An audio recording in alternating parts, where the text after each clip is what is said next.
Molly built a dollhouse that is a scale model of her home. The floor plan for the bottom floor of the dollhouse is shown below, with measurements in inches. The rooms and hall are represented by rectangles. Molly painted the floors of the 2 rooms in the hall shown in the floor plan. To the nearest hundredth, what is the total area in square inches that Molly painted? Show all your work, explain and justify why your answer is correct. To find the total area that Molly painted, we're going to find the area of each room and add them together. So, total area equals the area of the family room plus the area of the dining room plus the area of the hall. Remember, since each one of these rooms is a rectangle, the way you find the area of each room is length times width. So, the area of the family room is found by 6 times 7.2.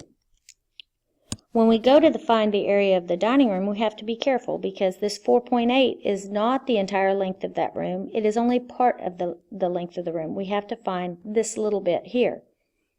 And we can use what we know about the length of the family room.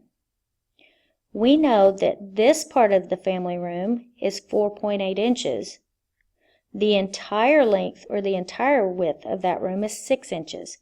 So to find out the little remaining part here, we're going to subtract 6 minus 4.8, which is 1.2. That little bit there is 1.2. So the entire length of the dining room is that segment, which is 1.2 plus 4.8, which is 6 inches, just like the family room. You can't assume that. You have to do what you can to figure it out. So when we're talking about the area of that dining room, it is 6 times 3.6. And then the area of that hall is 1.2 times 2.4. So we're going to find the area of each one of those rooms. 6 times 7.2 is 43.2. 6 times 3.6 is 21.6. And 1.2 times 2.4 is 2.88. Now when we add all those together,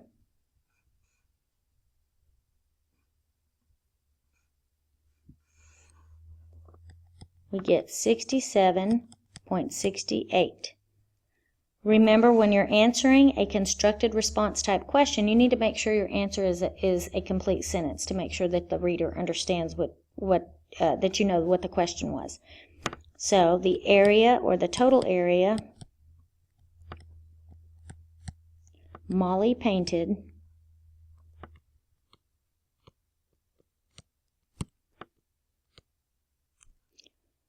was 67.68 square inches.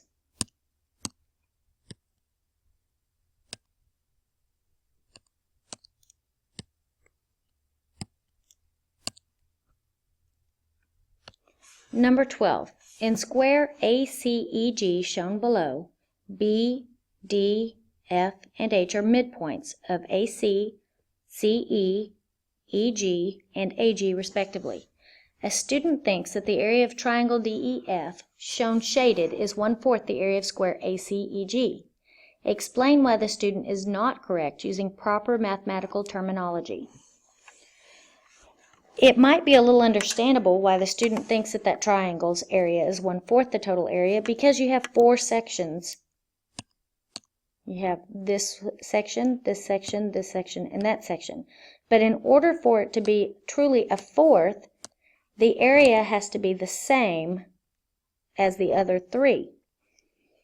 The way we're going to figure this out, since CD and DE are congruent because D is the midpoint, I can divide this square into fourths.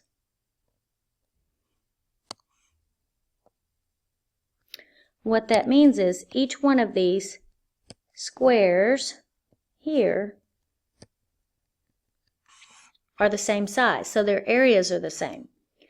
since I can split that larger square into 4 equally sized smaller squares, that means that this square, this whole entire square, is 1/4 of the larger square. If that entire blue square is 1/4, then the triangle is half of that. It's not 1/4, it's half of 1/4. So you can either explain it that way, or you can try algebraically. Each one of these segments would be x. So the length of this would be 2x. The width of this would be 2x.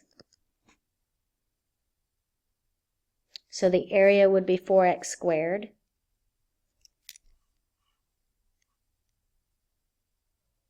Then you could solve and find out the area of the smaller square, and you could compare those, and you would still get that the area of the triangle is 1/8 of the area of the larger square. Okay, so let's do it algebraically. Let's find the area of the larger square.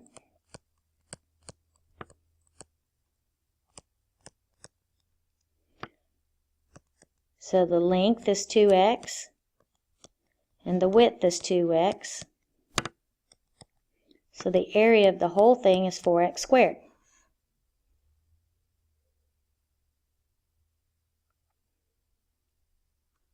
Now let's look at the area of this blue square here.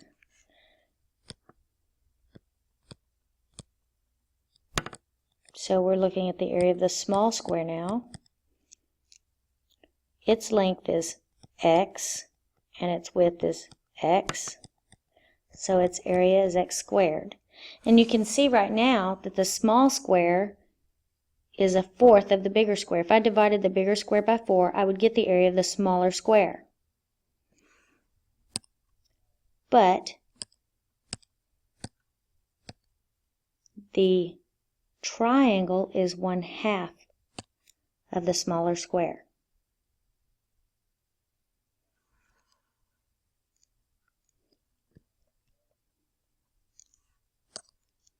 Triangle DEF is 1/2 x squared.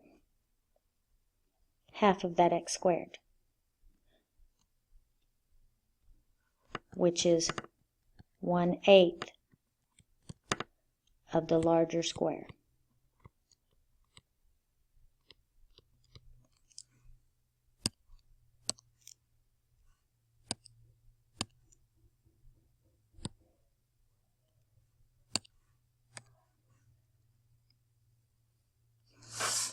Okay.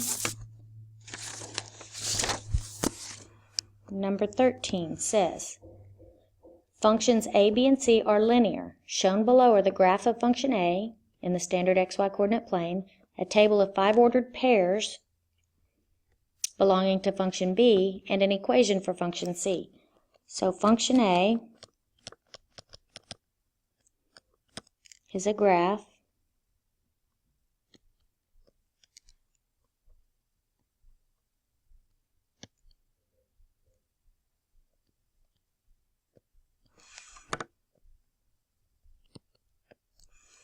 function b is a table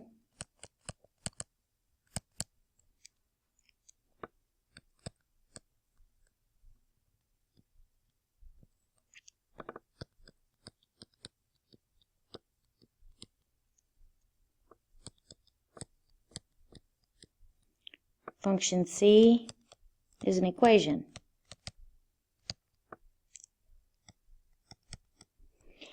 Part A says find the rate of change for each function. In a graph, the rate of change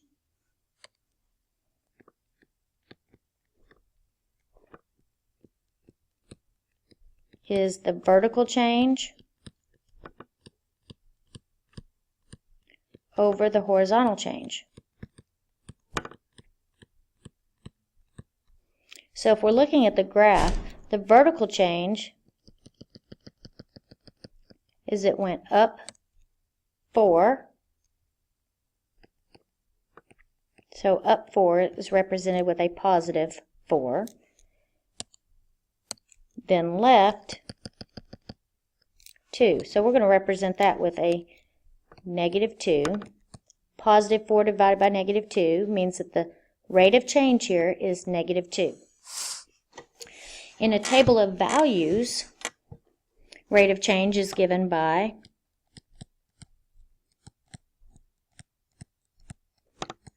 change in y values over the change in the x values. So we look at how the y's change. So here it's increasing by 1 on the y's, and on the x's it's increasing by 2. So if we're looking at the rate of change, the y's increased by 1, so that's a positive 1, and the x's increased by 2, so that's a positive 2. So the rate of change for the table is 1/2. Function C is an equation, and an equation where the only variable used is y, that's a horizontal line. And horizontal lines, the slope is 0 because there's no change. So this is a horizontal line, and there's no change.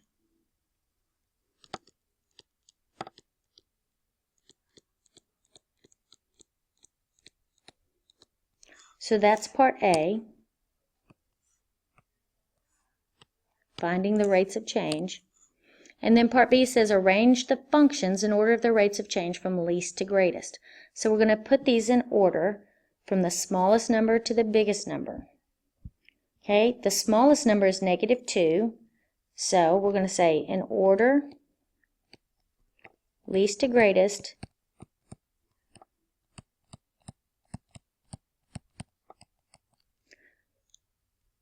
function A. And then our line with 0 rate of change is function C.